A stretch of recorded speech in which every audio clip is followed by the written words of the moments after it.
What's going on, YouTube? So this week we've been sampling one of the most popular vehicles on the road in America, the Honda CR-V. And that's why it's so important for us to live with it for a full week, to get our full impressions about this popular product. So after these 7 days, does it stack up really well against the competition? Well, let's go ahead and find out.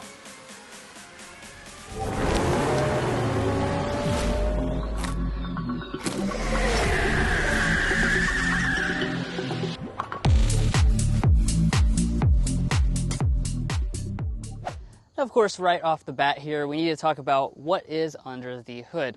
So for the 2025 CR-V, you've got three different choices. This is probably the most common choice. This is the hybrid model with a 2-liter 4-cylinder engine and 2 electric motors, making 204 horsepower.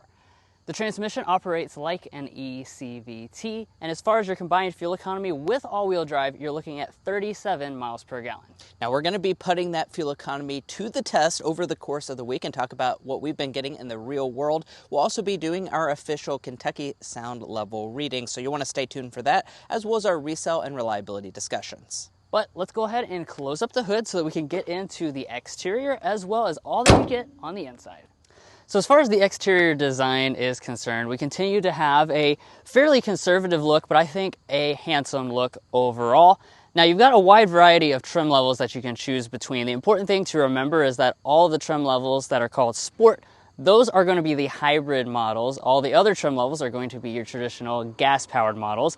And when you choose one of those Sport trim levels, that's going to get you this blacked out grille up here in the front, which looks a little bit more aggressive, as well as the unique lower fascia.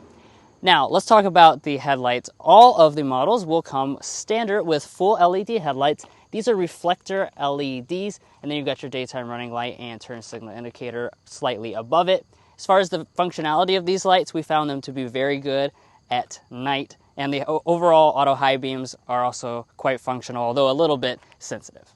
Now, of course, as far as the rear is concerned, it's got that classic CR-V look. It's not dramatic by any stretch of the imagination, but it looks pretty nice. Yeah, I have to agree with that. As far as some of the design touches that go along with it, we have a spoiler, a wiper, and then Drew's hopping inside so we can check out all the taillight elements and see if they're all LED. So as you can see, we have an LED brake light portion, LED reverse light, incandescent turn signal though. So 2 out of 3 elements are LED. Pretty good for this segment. As we drop down to this lower area, this is where you're going to see a mixture of a couple different colors to spice up the design. You're also going to find dual exposed exhaust outlets, which I really like. As far as your tow rating, it comes in at 1,500 pounds for gas CR-Vs or 1,000 pounds for the hybrid CR-V. Now, the base LX trim level will come with 17-inch wheels with hubcaps. However, when you get the fully loaded Sport Touring like what we have today, that's going to get you the largest wheel in the lineup. This is a 19-inch gloss black finish alloy, which I think looks pretty nice. You do have some small kind of matte black trim that's going to go around your wheel arches as well as the lower part of the body. And then as far as our mirrors, these are going to be finished in a gloss black for our Sport trims. You're also going to get heating and blind spot monitoring on the vast majority of models. Now at the side of the CR-V, we have an overall vehicle length of 184.8 inches, and I do want to point out you do have roof rails up top on this Sport Touring. Now, as far as your safety systems, Honda is going to give you every single one of those as standard equipment, which is very good for a family SUV like this, and we also found the safety systems to behave quite well over the last 7 days. But guys, let's go ahead and dive into the interior of the CR-V. But first, if you're new here, we're brothers, and we've been reviewing cars since we were 12 and 16. We may be young, but we love cars. And we'd love for you to subscribe to be a part of our Car Confections family. Let's learn a lot, have some fun with all the latest cars. And let's go ahead and get into the interior. First, of course, we'll take a quick look at the key fob. It's Honda's typical key fob. It's very small and compact. You will have a smart entry system as well as remote start on all but the base LX trim level. And that means getting inside is as simple as just grabbing behind the handle and letting the sensor unlock the door. All right, now as far as the interior is concerned, no big changes for 2025. So in terms of your materials and color options, You are going to have cloth seats on your EX and Sport trim levels as well as your LX. Once you get to the EXL trim level though, that's where you'll get the real leather. Of course, the Sport Touring grade is going to come with the real leather seats. As you can see, pretty nice look to these. You have a good amount of stitching details going on. This is the black option. Obviously, you can get a gray color choice as well. And in terms of your seat adjustments, these are going to be 10-way power adjusting with 2-way lumbar support. Memory seats are also included on models with leather seats. But let's go ahead and get inside. And getting fully inside the cabin, let's look at the rest of the materials. So over here on our door trim, we of course have a nice leatherette that covers the armrest. It is going to be a soft touch plastic all throughout the rest of the door trim. And then most of the models, or at least half the models I should say, get the nice gloss back finish here on the doors. As we go to the upper dashboard, this is all going to be a soft touch plastic. Again, around the single vent effect, you're going to find more piano black. And then down here on our lower panels, these are actually not going to be padded, even here on the loaded model, but everything does feel super, super solid, which is typical for a Honda product. Let's go ahead and fire it up with our push button start.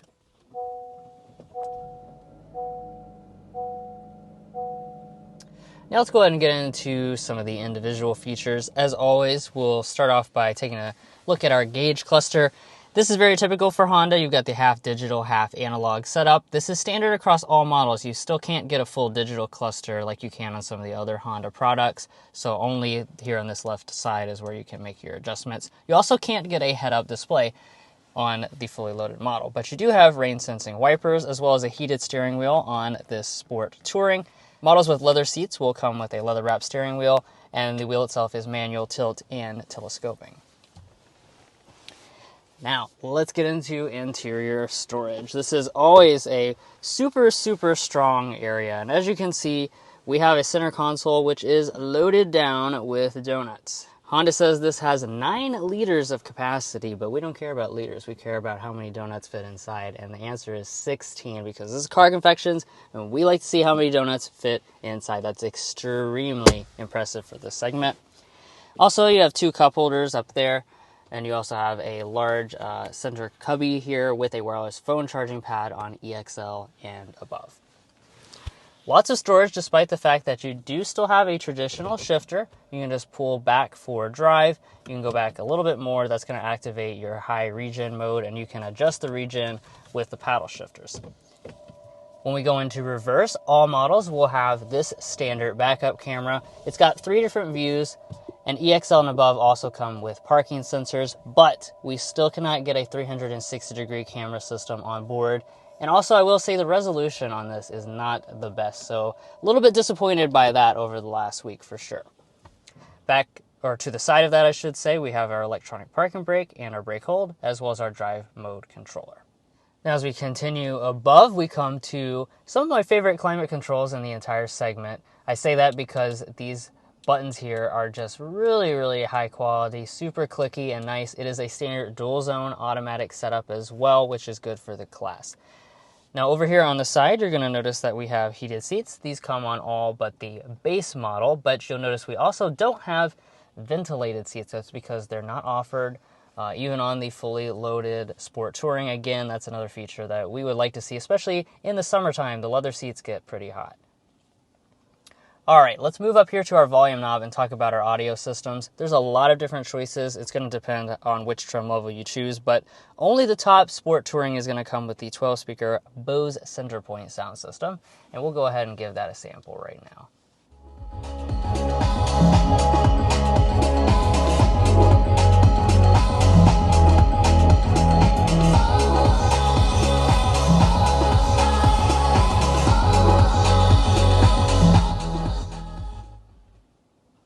Yeah, overall sound quality is quite nice. I think most people will really appreciate it. It's certainly going to be more of a bass-heavy sound system, but I think that's the characteristic a lot of people are looking for in this segment. All right, let's get into the main display. So there's going to be 2 different displays that you get on this model. You're either going to get a 7-inch display, which will be on LX, EX, and Sport trim levels, or if you get the EXL and the Sport Touring, that's going to give you the 9-inch display instead. Obviously, we have the 9-inch display. This is a big improvement over the 7-inch display because it does have things like wireless Android Auto and Apple CarPlay, which is what I have pulled up on the screen right now. This is also going to come with a built-in navigation system, and the overall newest version of the Honda Link system just doesn't have Google Apps built in quite yet. Now taking a look up top here, we have an auto-dimming mirror. Be aware we don't have the HomeLink remotes. And then finally up here at the top, we have a standard size sunroof. This is going to be on the vast majority of models, but you cannot get a panoramic sunroof, which again is another feature that we'd like to see Honda add in the future.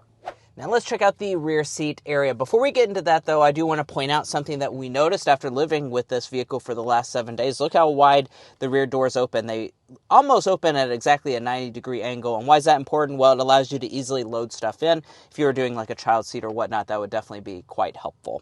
Now let's also talk about space, because that's going to be pretty helpful in this CR-V as well. We're looking at really good space figures, 41 inches of legroom and about 38 inches of headroom. That truly makes this one of the largest, if not the largest, option in the entire segment. Is really incredible space figures, guys, here in the CR-V. Now, I'm 5'9" for reference. This seat is adjusted to Drew, who is 5'8", and we are sitting at a very solid 8.5 inches of knee room. Really good numbers, and I can also put my feet up underneath of the seat. Not done yet when it comes to comfort, though, because I do want to point out the CR-V has a really cool 8-level reclining rear seat. So I can go all the way back like this for the maximum recline, and there are actually 8 different levels that I can customize to whatever my heart desires. So that's certainly worth pointing out in the CR-V. You can have a really comfortable experience back here. If we fold down the center armrest, you have 2 cup holders inside. And as far as features are concerned, we are going to have vents here in the center, so that's definitely quite nice. We're also going to have 2 USB-C ports here on the higher-end models. You will notice, though, that we are missing out on heated rear seats, and that's because it's not offered at all on the new CR-V. Now, as far as the door trim is concerned, the upper part is going to be a hard touch, so keep that in mind. That's different from the front, but we do have a padded armrest portion and quite a large door storage. As you can see, it can fit an entire Stanley water bottle in there, no problems. Now walking up to the tailgates, we do have a power tailgate, and if you choose the Sport Touring model, you're also going to have the kick ability, so you just kick right under the bumper and that'll open it up. We found that to also work quite well this week. Some are not great, so it's definitely worth pointing out that this one actually functions. Now, as far as the space in the rear is concerned, you're going to be very pleasantly surprised by this as well. The CR-V is the king of the segment when it comes to space. 39 cubic feet behind the second row of seats. If we fold those seats down, 76.5 cubic feet. Like I mentioned, really amazing space figures. It's going to best that of the Toyota RAV4 by even about 7 cubic feet. So it's really, really impressive. Now, as far as features are concerned, let me go ahead and talk about this. We have some lighting on the side. We also have a 12-volt outlet. There are not any handles to fold the second row of seats, though. So you will have to go up there and do it manually, because it's actually pretty much out of reach for anyone normal sized. If you're like 6'5", you might be able to reach it, but the average person won't be able to.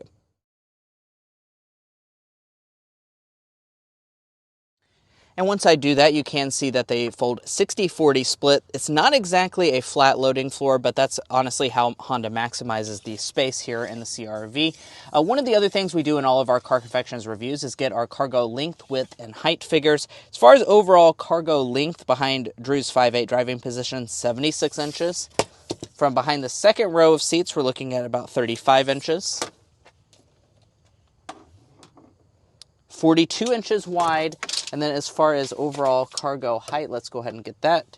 32 inches. That's a really good figure.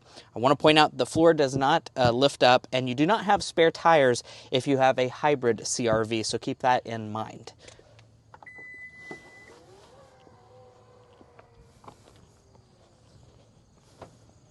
Guys, now it's time for us to get behind the wheel of the 25 CR-V and talk about our real-world impressions. Of course, we're also going to be discussing quite a few different things, as you can see on the screen right now, including getting our sound level reading. But first, we want to go ahead and start with a hard acceleration.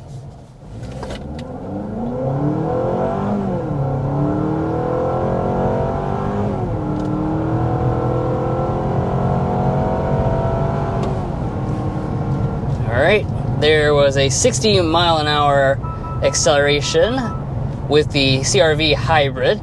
Now, of course, as we discussed on the outside, this is the hybrid variant. More than half of the trim levels are going to be hybrid exclusive with this new generation. And honestly, that's a good thing. You get a lot of benefits by going for the hybrid model. One of them is that you have more power, 204 horsepower, 247 pound-feet of torque. Those are good power figures for this segment, and overall acceleration is quite nice, especially off the line with the initial surge of electric torque.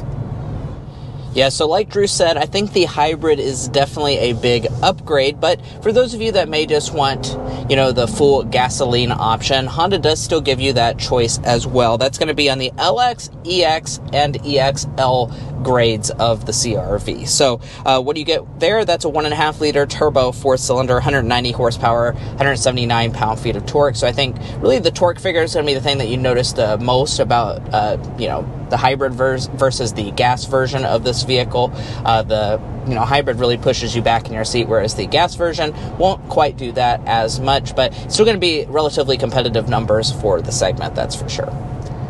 And for 2025, we should mention that there is also a fuel cell variant. It's going to be available, very limited, just in California, but definitely just want to bring that up in case that applies to you. I don't know anybody who's actually driven one yet, but it does exist.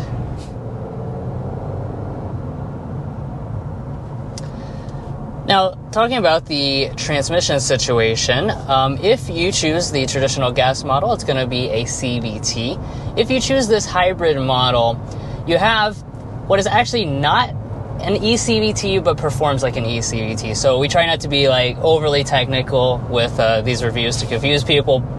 Just know that the overall performance of this transmission is very eCVT like that, but it's also very, very responsive. So when you punch it, you do get that immediate surge of power, and you have shift simulation on board to give you a more conventional feel as well. Yeah, I've been pretty pleased with it over the last week, that's for sure.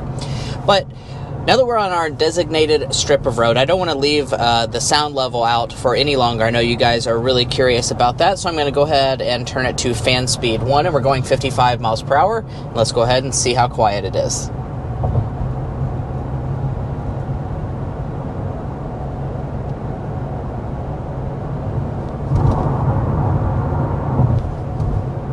.8 decibels is where we've settled in at.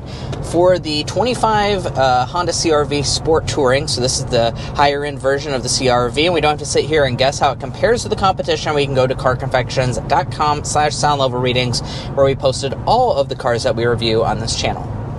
And indeed, that does place it as definitely one of the quietest CR-Vs that we've tested out on the channel. It also is one of the, upper models, so one of the quieter cabins in the segment. I have to say that's definitely different than some of the other versions of the CR-V. We noticed that trim levels do definitely make a difference with this car. If you choose like an LX CR-V, expect to have a little bit of a louder cabin, that's for sure. I believe Honda adds extra sound deadening for these higher end models, and that definitely shows up when it comes to our sound level readings.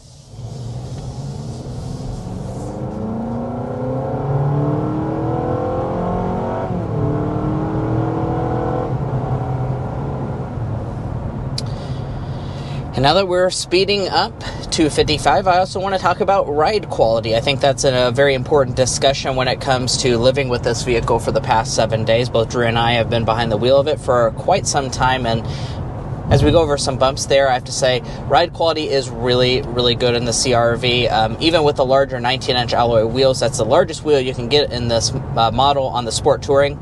Still rides really good. These seats are also incredibly comfortable, and when it comes to dynamics, I know we haven't quite touched on that just yet, but dynamically speaking, this has a little bit more athleticism than the average thing in this segment. I think Honda has done a really fantastic job of balancing that with the ride quality. Yeah, for sure. We were just discussing that, and not many things in this segment even prioritize handling at all, but Honda really does actually bake in a really good amount of handling ability. The steering is still, relatively light, but it's heavier than most in this segment, and it's also very fast responding. As you can see, body roll is pretty minimized, which is all the more impressive, like Mason said, that they can balance that with the ride quality, because I think they do a better job of giving you both things than, say, Mazda, which really emphasizes the handling above the ride quality.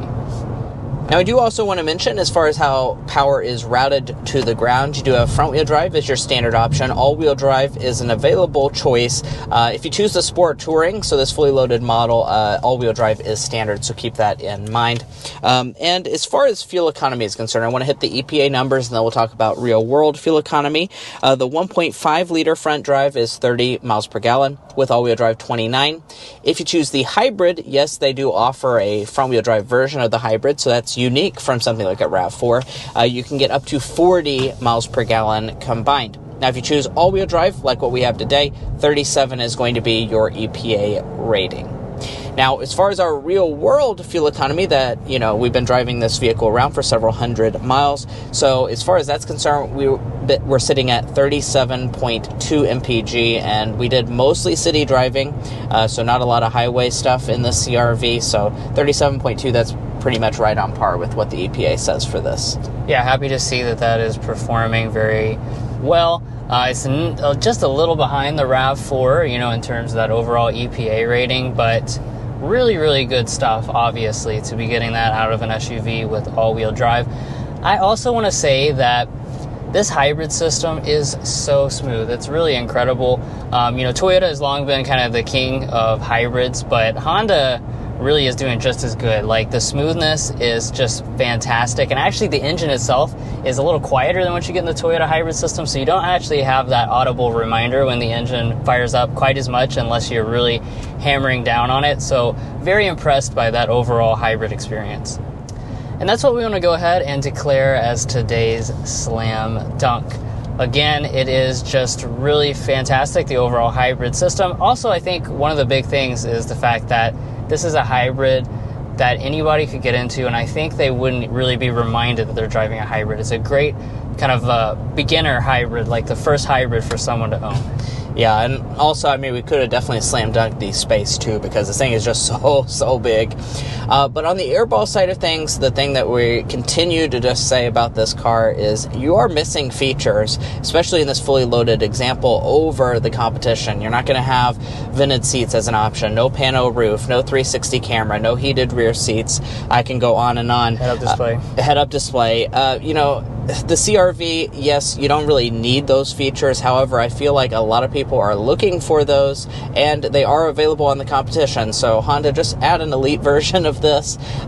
Give us some extra bougie touches for those looking. I think it would be much appreciated, especially at this price point. Right. We look at the YouTube comments. That's the number one reason people are citing that they're buying competitors over this. Lastly, as far as your warranty is concerned, we have a 3-year, 36,000-mile basic warranty, a 5-year, 60 powertrain. I do want to point out that your complimentary maintenance has been reduced only to 1 year. Previously, it was 2 years for 2024. For 25, Honda has actually reduced the maintenance down.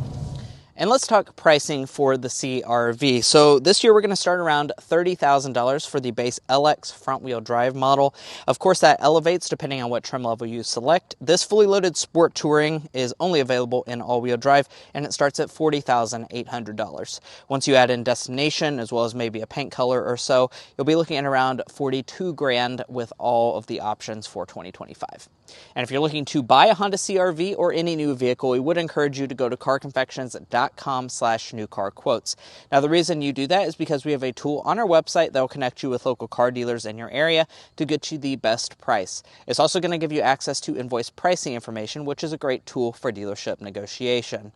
If you'd like to take advantage of that, a link is provided in our video description, and we also have a pinned comment at the top of this video. But now, let's dive into resale and reliability.